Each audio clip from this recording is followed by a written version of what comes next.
Presentamos un proxecto de memoria onde o hórreo galego é o custodio das nosas historias, un elemento moi característico do patrimonio material galego, que almacenará o noso patrimonio inmaterial. Aquí guardamos as fotografías, audios e vídeos das historias contadas polos nosos avós e avoas. Este hórreo asegura que estas preciosas lembranzas sexan conservadas con seguridade, garantindo que non se deterioren nin se podrezan no tempo. Tal é como a súa estrutura protexe a colleita, conserva os alimentos, axuda no seu curado e secado.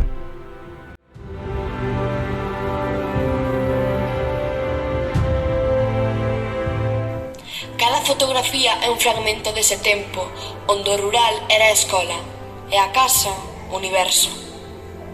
Os encontros familiares, as festas, os paseos ou a romaría guardaban a esencia dunha comunidade que vivía unida, compartindo o pouco e celebrando o moito.